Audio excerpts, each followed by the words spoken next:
Yeah, this is a fun topic, graphs, right? Um, Neo4j is the almost pretty much the inventor of the whole graph databases category. I've been around for 13, 14, 15 years, a long time. They paved the way to making a stable database, asset compliant, whatever you want. And I'm not going to give a whole introduction into graph theory itself, um, but graphs are essentially very, very simple, right? So they consist of nodes and relationships. I'll dive a little bit more into that. Um, Neo4j as a database is an open source database, so you can just install it on your machine. I have it installed on my Ubuntu. Sudo apt get install neo4j, and I have also the enterprise edition, which has a number of extra features like the ability to cluster and have more than, I don't know, a trillion nodes or something. I don't know, more than a billion nodes. Um, so yeah, what I'm going to do for the demo, because I like to start from a clean database, is start from a Docker container. All right, so Docker containers are easy. I can just specify username, password. They are what we're using to run our integration tests uh, using Docker Compose. And the third option that I would like to mention is that if you want to just try it out, there's also the possibility of uh, running in the cloud. So we have an Aura service, which is called a Neo4j service in the cloud called Aura. And you have the ability to start a small server that you can keep forever. It's not going to be shutting down or anything.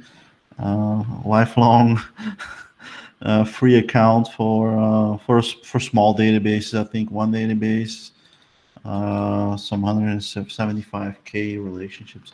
But for trying out, for playing around with it, it's more than enough. So that has gotten started. So if you want to play around with graphs, you have to realize that um, graphs are in in in uh, in contrast to relational databases, they are capable of expressing relationships between entities. Relational databases actually don't express relationships in a direct way. They do it through an indirect method using indexes. Foreign key indexes, for example, express an indirect way of a relationship between two entities. In Neo4j, this is done on a fundamental level. So when we talk about the graphs in Neo4j, we also talk about index-free adjacency. So every node in a graph knows which other nodes it's connected to via the relationships. So when we then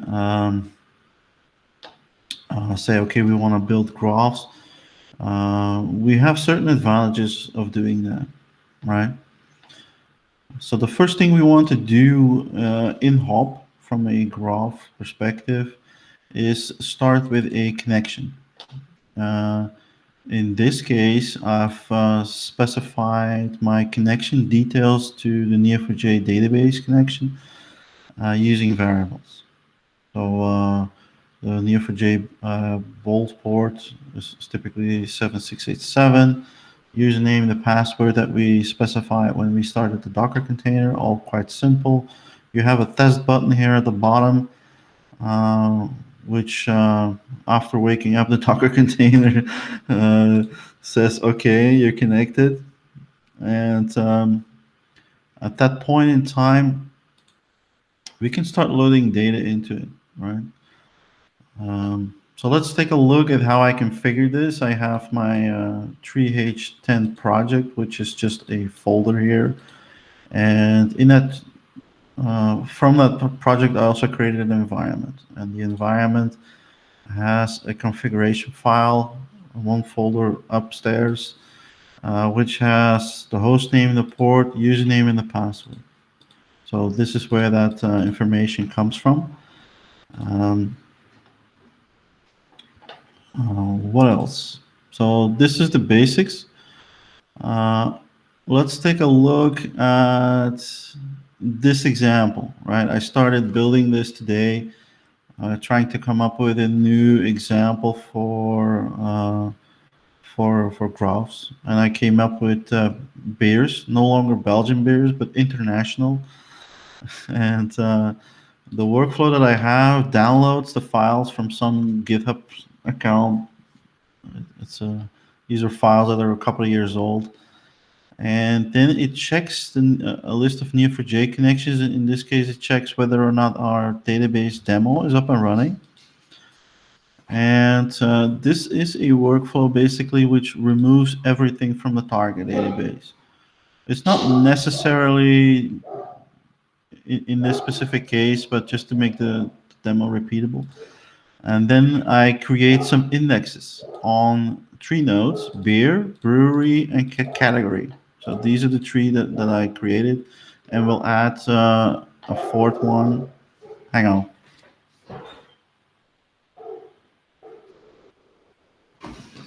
My dog is distracting me. So after that, we'll populate a small graph. And so let's take a look at the data in there. We already knew that we have beer information, so some file, yeah, that has all the beers and also some IDs from, I think this was some old MySQL export that I found.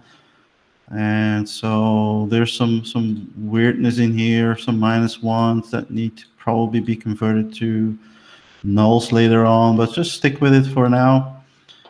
There's brewery informations which get looked up here with the stream lookup.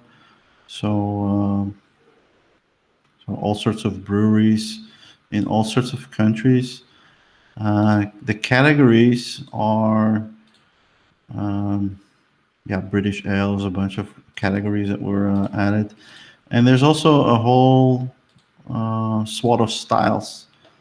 So extra special bitter, and a beer can have multiple styles, right? So it's a long list of styles that we have. And so I'm picking a couple of fields, splitting off some bad data that's in there.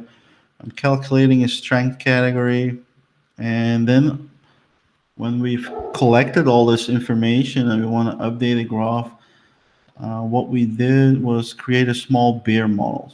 I created a small beers model, and this beers model has the three nodes that I talked about: beer, brewery, and category. So when you build a small model like that, a graph model, it's important to always specify a primary key. This is necessary for this transform to know which update statements to generate. And these update statements come in the form of Cypher, so Neo4j Cypher code, which is a query language like SQL. Cypher is turning into, I think it's called GQL, Graph Query Language, an international standard across a whole bunch of vendors, but it's very close to that. So for brewery and for category, I defined a bunch of things. And then the relationships are simply from a node to a node, and then you can give that relationship a label, right? And you can also add properties. Properties on relationships, typically you can put anything that is relating to the relationships, like weights, distances from one location to another, and then you can add a distance, for example, stuff like that, right? And so beer, brewery, beer category. And finally, so when you have all that, you can basically say, I'm going to map fields from my input that I just collected with these various files, and I am going to update a whole bunch of nodes at the same time. And so the way that that happens is, yeah, this thing just screams through that. It's slow. So whenever you see something running slow, it's because there's no index on it. So this is the part that we ran here. So we can just run this, remove everything from the database again, create indexes, and load the beers. So now it just takes a few seconds and it's done. We run this again. It's very fast. So the indexes are not used by Neo4j to query the data, but it is being used to look up nodes so that relationships can be created between the nodes. So this is one of the pitfalls. So if you have a slow transform doing things, make sure that you have indexes on the primary keys because Neo4j needs those indexes to have decent performance. All right, so this is the first transform that we've sort of covered quickly. We went over how to get your holds on a database. There's also an application called Neo4j Desktop that you can use to start Neo4j servers, multiples. You can switch between them so that you can have multiple projects. So there's a whole tool set that I can go into right now. So we've covered in this case check connections. You could go a little bit further, and this is typically what I do. Ping a host, which in this case is the Neo4j host name. Ping Neo4j host. So this makes the exercise PDI, so pessimistic data integration design. Would say like I'm going to assume that the host is down, that the Docker container hasn't started up, and if so, I can just fail right away. If the download doesn't work, I can fail.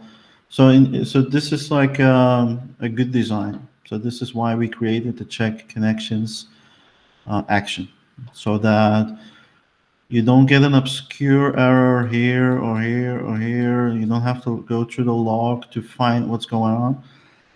And speaking of logs, you noticed earlier that I have this connection logging variable set here. And so sure. So this perspective here, the Neo4j perspective, all of a sudden comes to life because we have here the ability now to see what the log was of the last execution.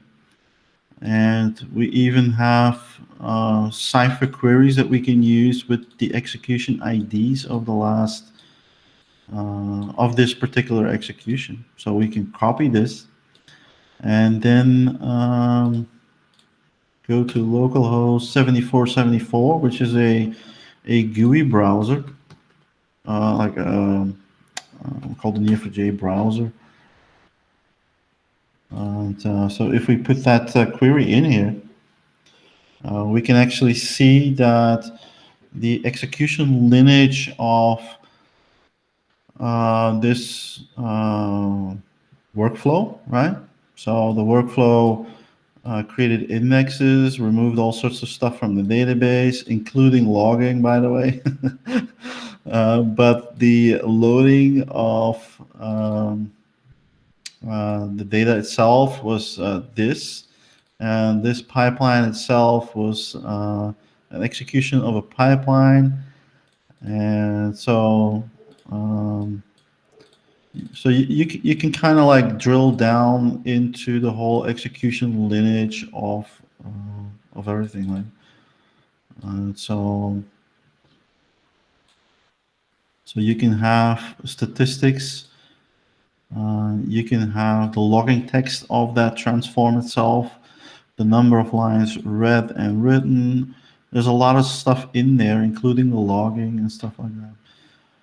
And so while this is useful when everything goes right, it's even more useful when you have a complex workflows. So let's jump into a more complex workflow.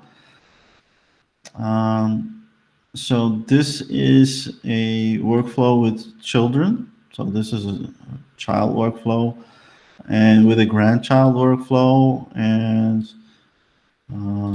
so on. And essentially, what we're now going to do is introduce an error. It's just going to throw an error here.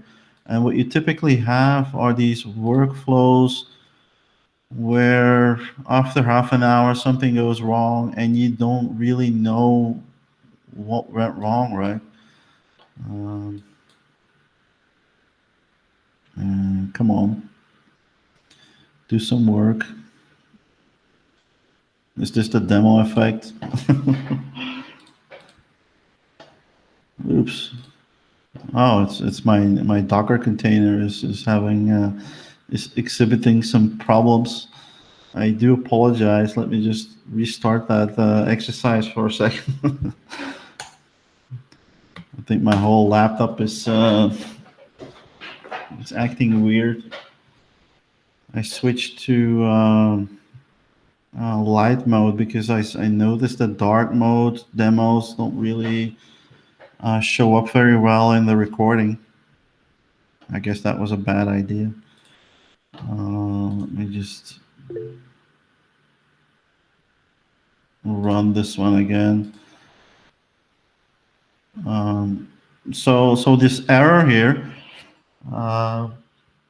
this is logged now, and we see that we have an error, and we actually can calculate the path to this error.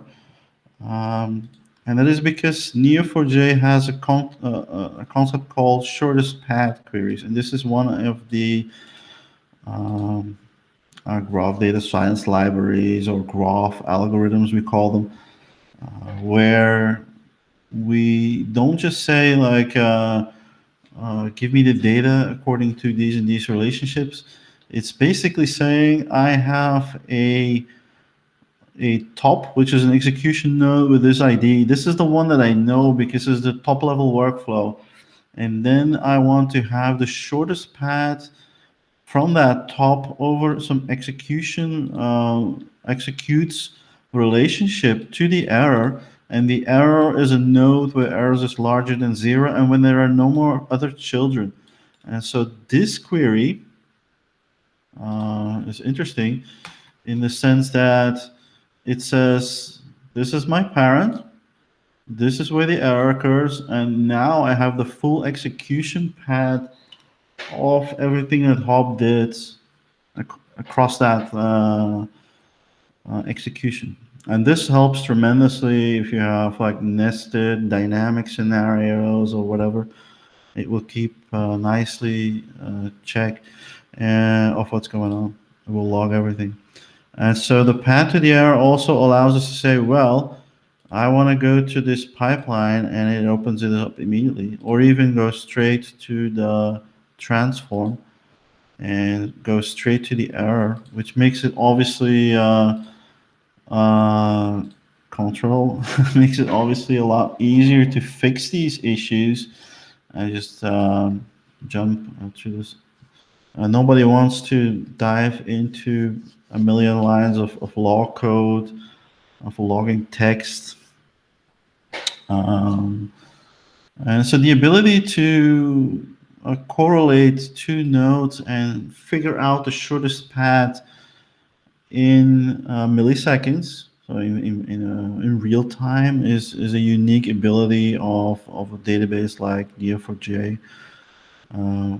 It can do this across lots and lots and lots of nodes and depths. If you would do a similar exercise with 8 levels of joins and then join everything in there because you don't know what you're looking for, and then it would already blow up a small database, even if there's like only like thousands of nodes in all these various thousands of records in these various tables, it would still blow up because the database has so many permutations to go through and so many indexes to dig through. So these types of algorithms are gold, really, right, for these types of applications. All right. There are other, let me just go here. There are other transforms that we've added for Neo4j. Let me just go through a popular one, which is Cypher, right? So the Cypher transform allows you to run Cypher queries. In this case, it calls it a internal procedure, which says, give me a list of all the database constraints. This is a bad example. The indexes, there must be a few. So we have a few indexes. We didn't give them a name, so they have. And you can also use the Cypher transform to run all sorts of Cypher code. In this case, we build the Cypher dynamically. Let me hop on over to another example. So this one says basically group all the records into a property set. I'm not going to explain unwind and all these special scenarios, but this allows you to create nodes. And in this case, you can do it even in parallel, right? So parallel loading in multiple copies. So the Cypher is like the SQL variant, right? You can do anything with the database. If you're ever stuck with something with one of the graph output transforms or the Neo4j output transform, you can always catch a break here. Samples, beers. Okay. So in this case, we're going to look at the Neo4j output transform. This is a transform that was originally written by Bart. And it starts from a very simple premise that you have either one node to load or two nodes to load or two nodes and a relationship. And the cool thing about this transform is that it can label something with data coming from a field. You don't need to know any other thing about Neo4j. You just want to load data into nodes, and it will figure out the fastest way of doing that. Creates in Neo4j create data, create nodes, and merges create or update nodes or relationships. It's the same. So in this case, we have some simple labels, and I think this should be fine. Yeah. You can then run it. And let's take a look at match A, return A, oops, label A. Label A. So these are the simple values, and label B. So these are the others. All right. This is how you can query the data. All right.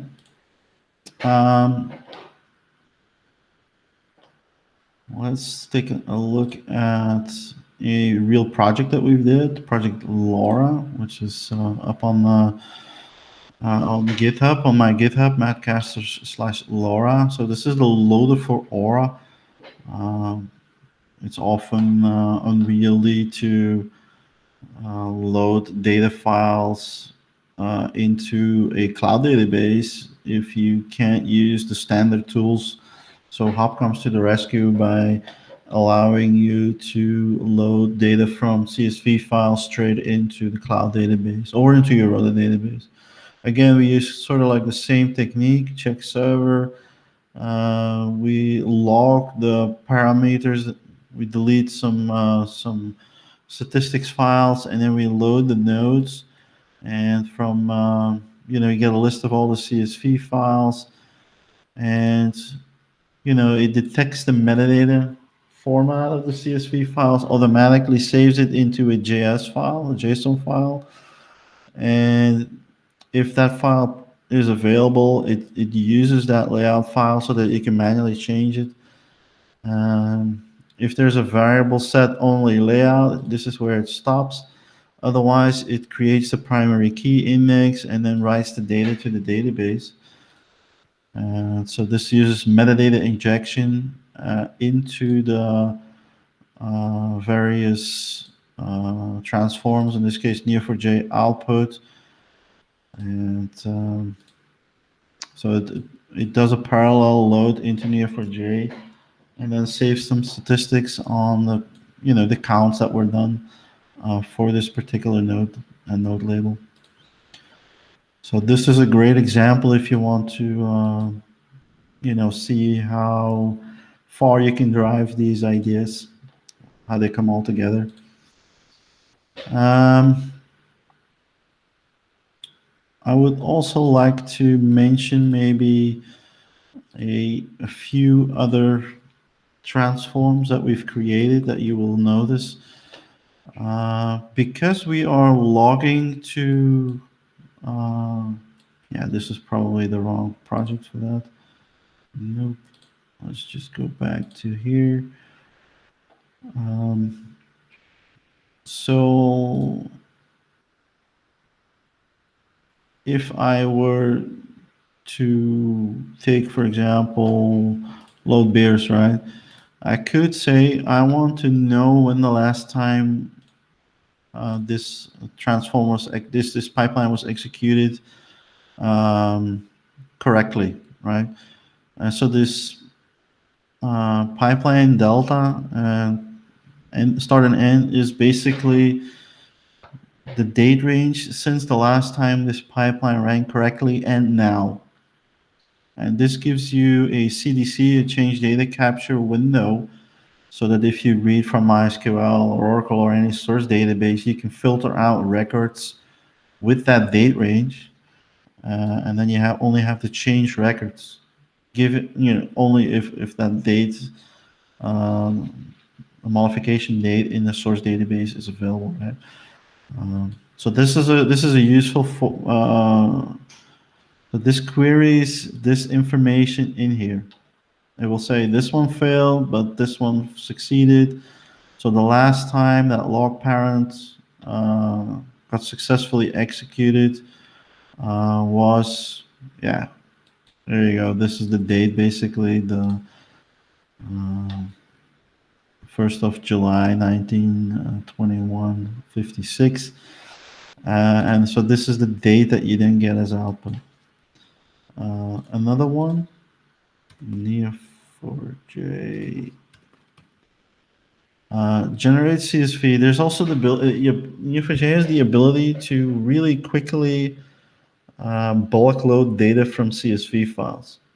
It's not dissimilar from other bulk loading operations, but in this case, Neo4j requires the CSV files to be in a very particular format, encoded, escaped with particular headers, and so forth and so forth.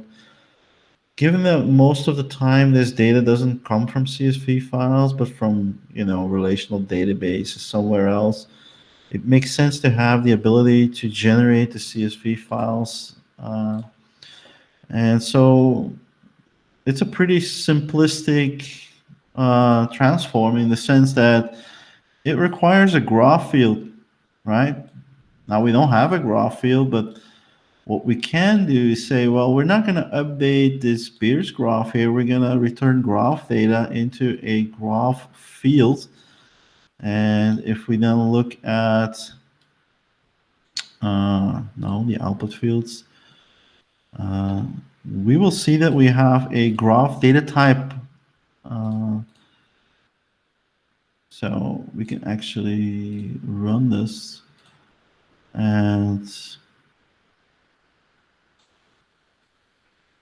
so you can see that this graph data type, this is the JSON variant, but internally it keeps everything in memory, all the graphs relationships. And so what we can do is generate CSVs from this by saying, well, I am going to use this graph field, and I'm going to generate the files in varlib neo4j. Typically, though, what we require is for the IDs of these various nodes to be unique. For small data sets like this one, you can say, well, node uniqueness strategy is the first time I see a certain ID with nodes name, for example, I'm going to take the first one, right? The output of this transform is going to be a set of files. And if we just want to load this file, we would say, well, we're going to save these files into, let's say, text file output into files .txt, project home, files.txt. And so this is then something that we can use as input for the Neo4j import transform itself, which generates the command to run. So you can, yeah, in this example, we can just run it like this. But this would be the file name and the file type. And this would then run the Neo4j bulk command with all the options you might need. And it would do a very fast bulk import.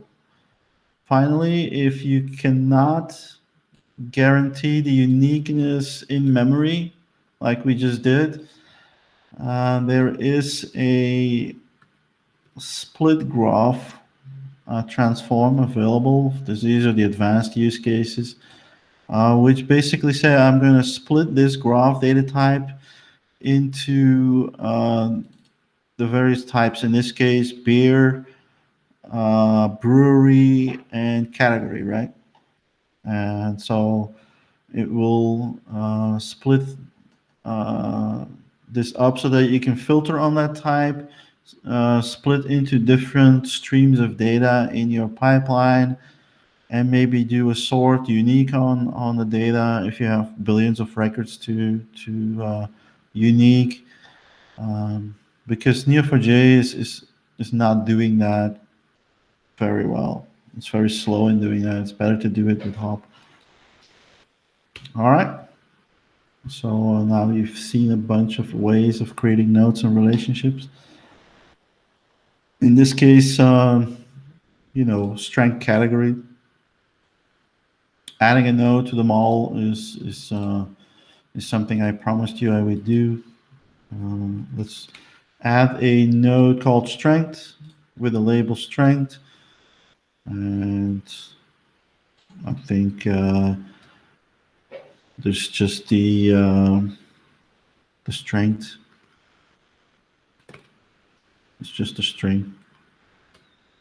Primary key, yeah. And the relationship is from beer to the strength, and yeah, we'll come strength category. Something like that. And now all we need to do is say strength category to this. There you go. And maybe, to follow my example correctly, is also create an index on strength. There we go. Run this and hope for the best. Just removing everything in the database again. It's a little bit excessive, but hey.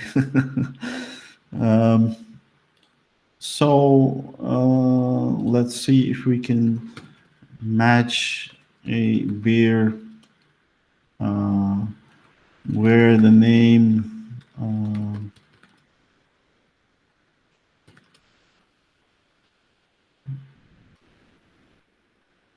it's like making love in a canoe, right?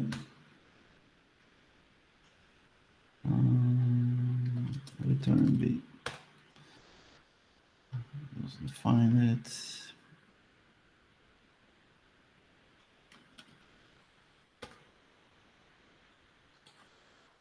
Bloody hell.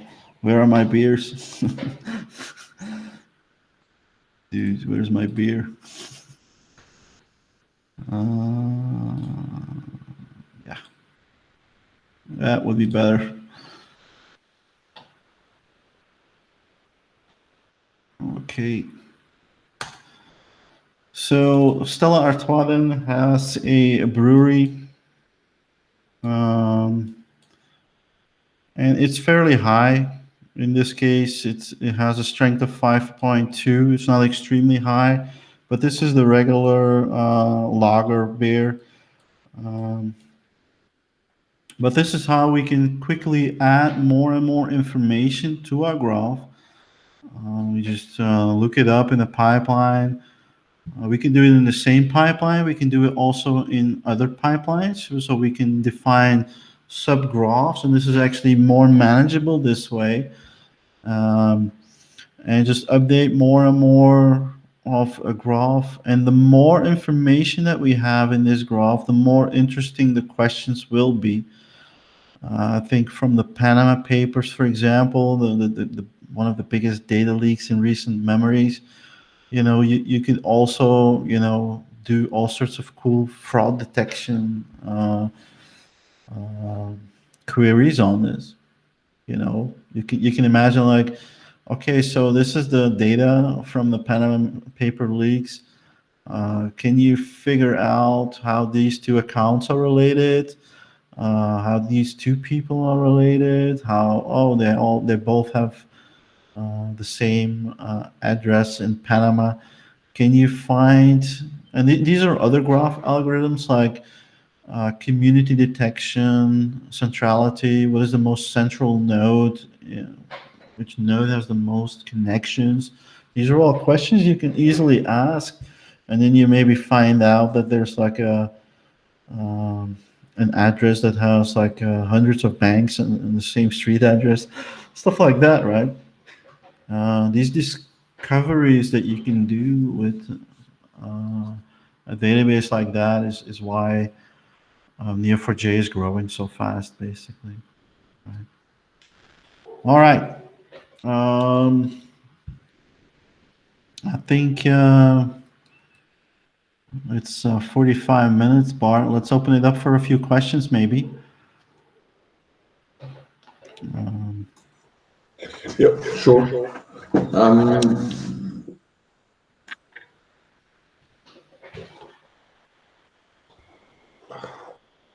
If there are any. Just a quick note, the documentation. We put the basics in the documentation, but the samples that I'm building will be included in Hop pretty quickly. So that will happen before we hit 1.0. It's just one of the last things that we're cleaning up.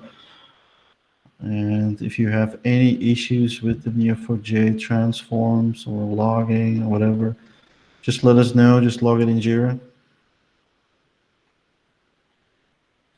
All right. Matt, speaking of 1.0, any prognostics for when do you guys want to release it or are able to release it? Well, we are not in a rush, right? So Yeah. we take this approach that we want things to be done right. So we took a lot of time just making the documentation as complete as possible. For example, documentation will never be finished, but yeah, the same with integration testing. If you yeah, I don't have the link here, but I think we wanted to make sure that we weren't doing anything stupid. The things weren't breaking. I think last month I went through all the dialogues and found that there were a lot, transforms and actions simply that were not working, right? They were just not working.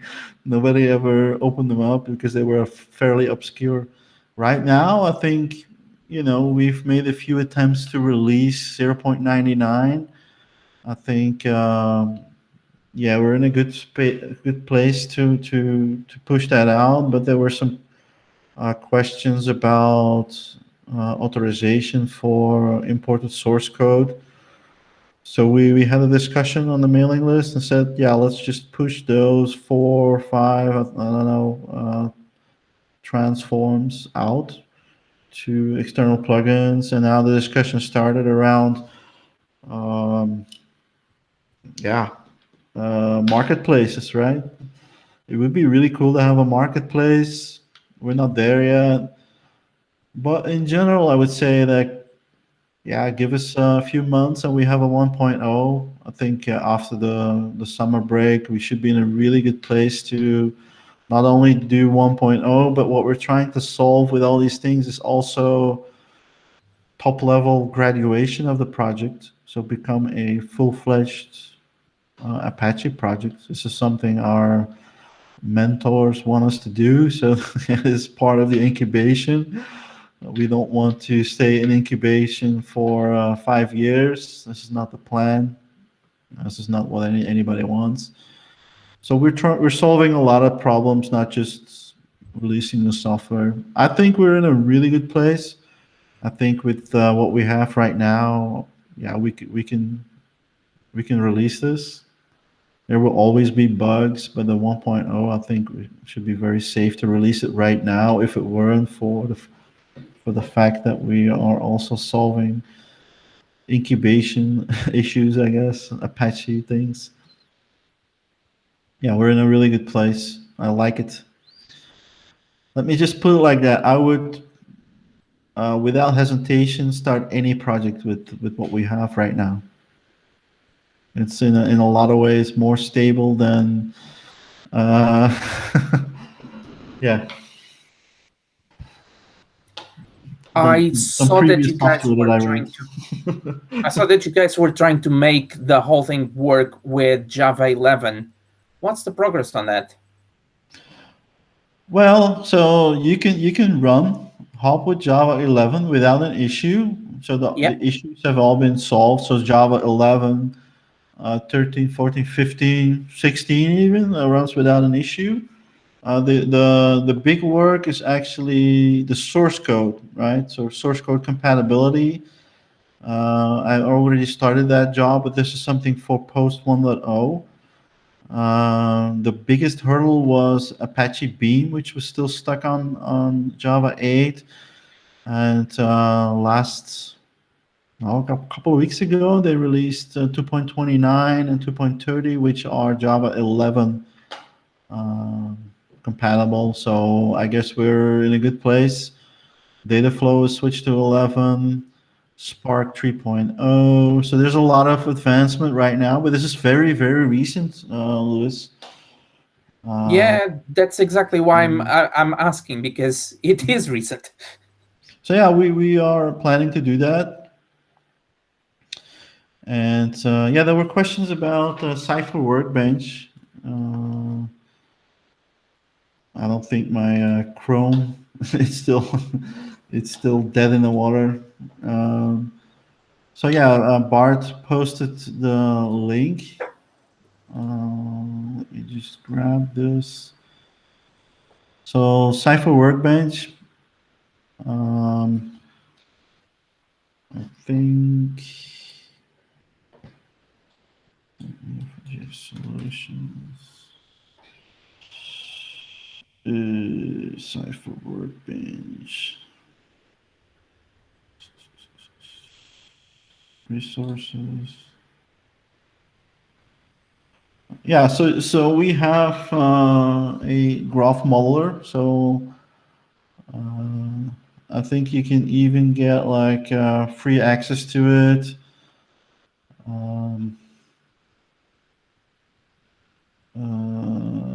There's some videos. I think. What else? So Cypher Workbench, I would have loved to show you that, but so this, I work for the solutions department at Neo4j, and we are not just selling database, but we are actually trying to build end-to-end solutions with Neo4j. Hop is a big part of that. Cypher Workbench is a big part of this. And the goal of Cypher Workbench is to be able to say, okay, so we model graphs based on our requirements. So for example, if suppose that you have a hotel chain in America, and you want to calculate what the optimal room price is. And it depends on a whole bunch of things like the occupation of the hotel, events taking place, the weather, the time of year, and so on and so on and so on. So what you can then instruct Neo4j is to model this whole thing out with real-time updates from Kafka, continuously updating all the information. If you're a big hotel chain, and this customer of ours is really big, you have other hotel brands from the same group, so you kind of know what the other occupations are in the neighboring hotels. And then you can say like, okay, so now I want to calculate the shortest path where the everything is taking into account between two nodes, and then on those node relationships, I put weights, and these weights are continuously updated. And so this way I can, in milliseconds, calculate the cheapest price, right? The most optimal price maybe, or in other scenarios, I maybe browsed on a website, a product, and other people bought that product. So recommendation engines. So from the solutions group, we have demos and key makers, where for recommendation engines, fraud, for these typical use cases, we have pre-built solutions. But still, in a lot of cases, people want to model that problem out, and Cypher Workbench is great for that. And once you have your needs, the graph queries that you want to run modeled out, you need to map them from the sources that you have to the model. And this is where Hop obviously comes in, and being able to just map data straight to a model like that using a tool like this, it's very useful, right? So we can then just import a graph model that was built using Cypher Workbench, and then you can see basically the model that you build in Cypher Workbench. This is a toy in comparison, and all these things can be picked up. And what's cool is that we can even validate against the model. So if the model says this field, all this property always needs to be populated in a node, and it's not, then this transform will throw an error.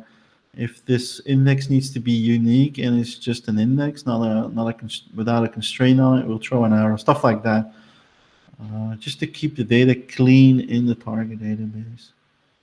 But we try to build solutions that traverse the whole technology stack, if you will, right? In fact, the whole approach to Hop fits into that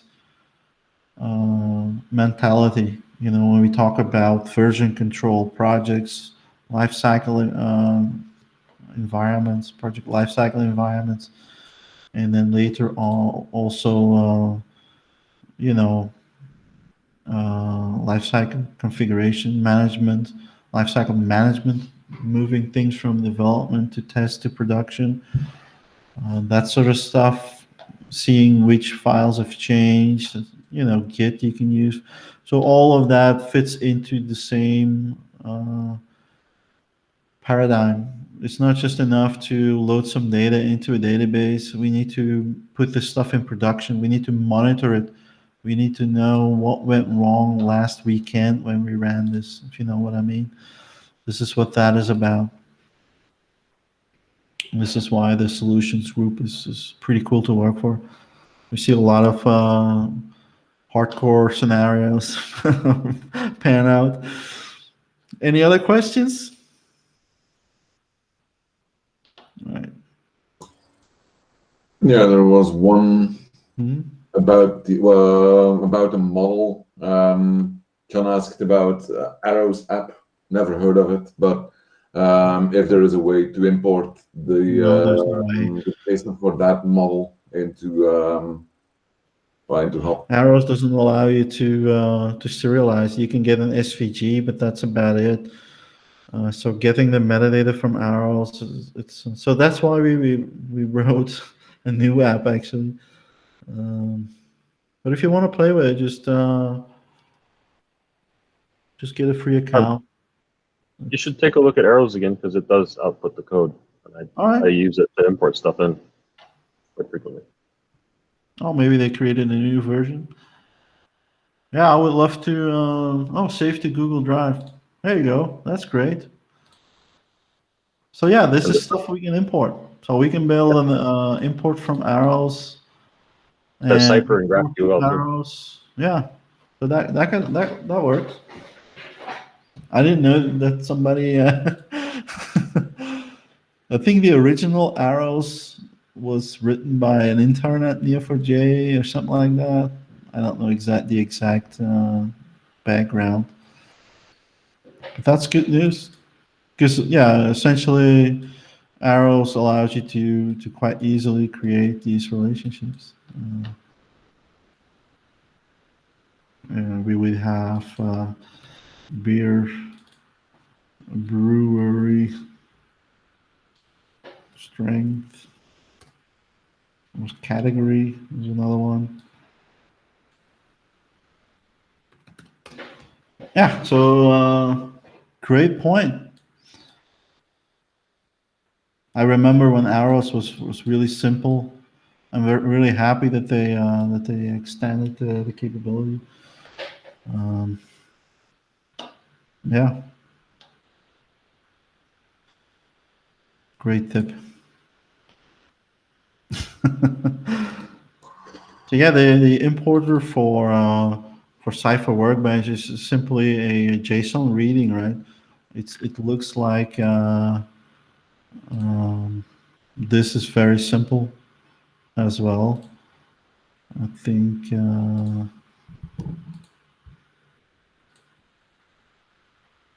add a label, property, ID. I forgot how to. Anyway, I'll figure it out. Or if you have a model in Arrows that you exported, a simple one, just paste it in, or just attach it to the Jira case. I'll do that. And then we can just import that. Great. Yeah. I think that the ability to to see the execution lineage is important. I think Bart also did a webinar some time ago where they did the data lineage aspects of Hop, basically, because there's a lot of data going through these pipelines, and it's often interesting to see, okay, where is a piece of information coming from? How is it calculated? I don't know if you prepared anything for that, Bart, but like 5 minutes, just talk I about have it. it open.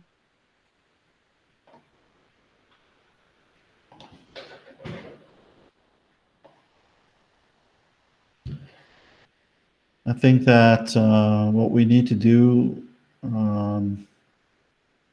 is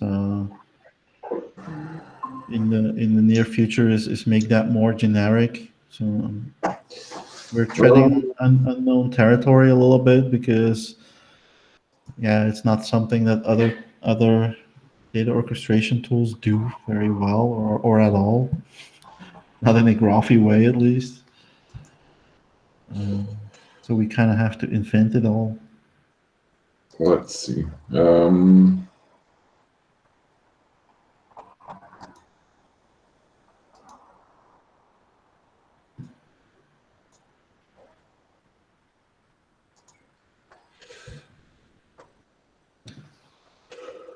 Right. So I'll very quickly walk through this. This is basically a workflow that reads. Can you share your screen?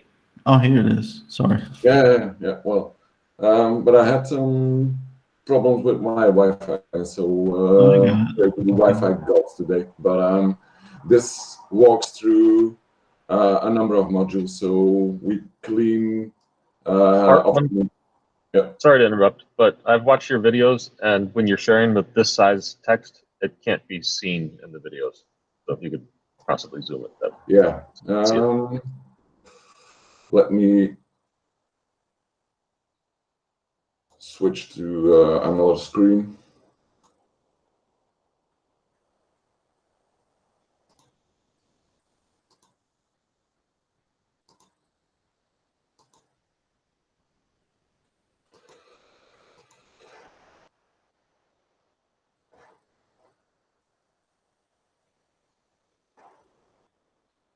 I hope this helps.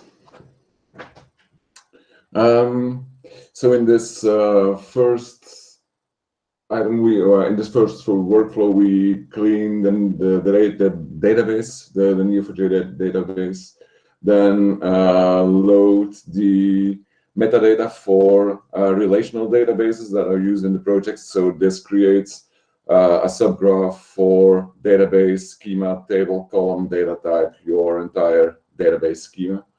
Then we walk through the hop code, so the workflows, pipelines, transforms, actions, all of that. We have a workflow that loads the AWS infrastructure into the graph, parse the Git structure of a project, the Git history, so the commit message, the files that have been changed. And we do a diff between two different files. And for historical purposes, we also parse Mondrian schemas and Pentaho reports. And all of that is just another a set of other workflows where we walk through, at this point, the XML. And at some point, we may build this into Hop as a set of platform transforms. But at the moment, this is just XML parsing for Hop. And for AWS, we read from a REST call and then parse the JSON results and similar steps for all of the different modules. And the result of that is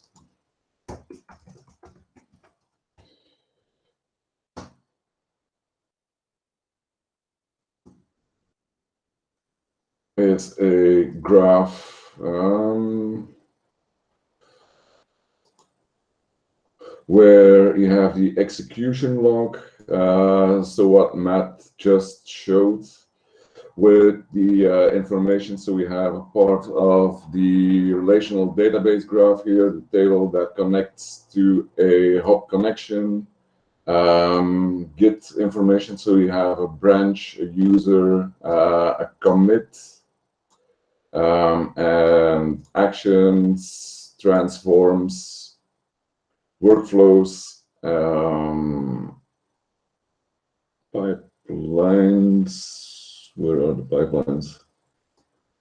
Yeah, didn't highlight the label, but this is a subset of what we load in that graph, and that gives you an overview, well, of not only what your workflows and pipelines look like, connected to the execution log, but also to your infrastructure, to your Git history, your database, and we will gradually start to add additional modules there as well, for Active Directory, you name it.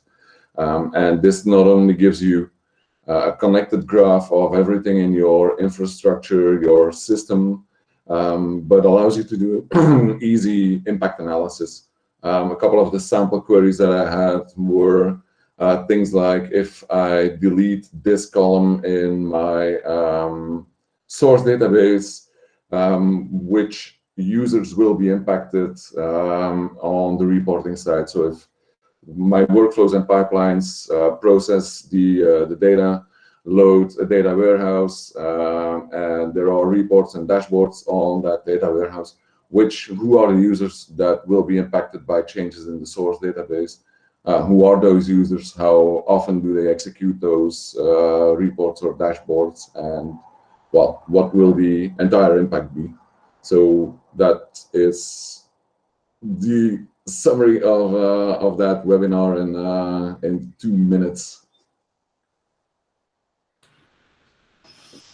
Any nice questions on that?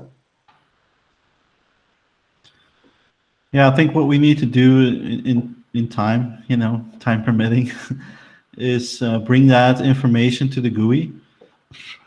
I think I've said this many times in the past, is that the key to success for these kinds of metadata repositories is the return on investment. People will only start to use repositories like that, like data lineage repositories or whatever, if there's an actual use case, if there's actually a return on the investment for building that. So the ROI for metadata in Hop is simple. So you build, for example, a Neo4j connection, a relational database connection, and you reuse that multiple times, and you can manage it. So there's a return that's obvious. For building metadata repositories like that, I think we can increase the return on investment with predefined queries that show certain use cases straight away, and also integrating those in the GUI. For example, if you would click on a transform, select a certain output field, and then have an option to show the complete lineage, right? Not just to the CSV files where it comes from, but also where the CSV file comes from, how that was calculated, where the data was staged, everything that you can possibly figure out in a graphy way or in any other way. It doesn't really matter. I think that would be tremendously useful. Or have these queries that say, this relational table output field, where else is that being used? This table, where else am I using that in the whole project? Find is great for finding specific keys, but for these relationships, these lineage exercises, yeah, it would be cool if we could, like Bart mentioned, standardize with standard functionality, standard plugin types, like we have pipeline log, workflow log, maybe pipeline lineage, workflow lineage, something like that. And then also accompanying GUI elements to to get that return on investment. Yeah. So I think that's what I would love to work on second half of the year, I think. Yeah. And then also, more and more advanced reporting and dashboarding on top of that, maybe with Project Lean. Because, so project documentation. Okay, so that can include logging, execution logging, trending, but yeah, stuff like that, right?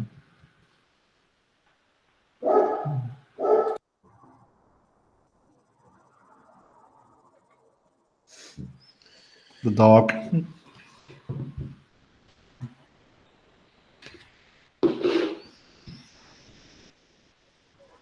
Any other questions? Thank you, John. I think, like I said, it hasn't been done really. This sort of graph integration with data integration, data orchestration, but I think it's really needed because the scenarios become more and more complicated all the time, and the moving parts in these solutions, they just, it becomes harder to figure out what's going on and what's happening, and so I think it's critical that we push this forward. Yeah. Well, after a while, it becomes impossible to think of things like lineage, wide networks of relationships in a relational database. It would be impossible to do. Yeah. But yeah, like I said earlier, the more information that we load into the graph, the more we can benefit from it. But then we also need the tools, the GUI tools, but also maybe other tools to get that data back out. Maybe standardize the graph that you built, Bart. Set some standards so that Hop writes to it and reads from it, but other tools can read and write from it as well. So that if you have a script that runs, maybe that can also write to a Python script maybe that you have, or an R script, a machine learning, and also wants to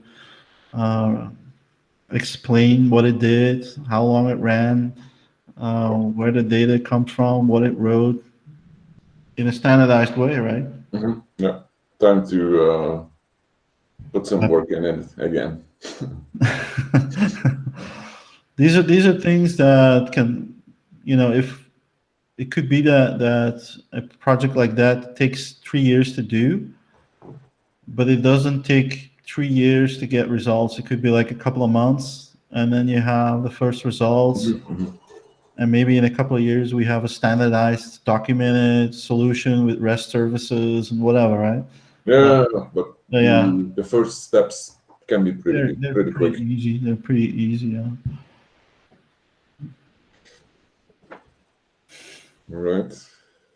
All right, guys. Well, I'm going to hang up the Hangouts. Yeah. I'm going to take something against the fever. All right. Make it an early night. All right. Thanks, everyone, and see you in the next session. All right. Cheers. Thanks for joining. Thank you. Thanks. Bye. Thank you, guys. Bye. Thank you. Thanks, guys. It was amazing. Thanks. Thanks.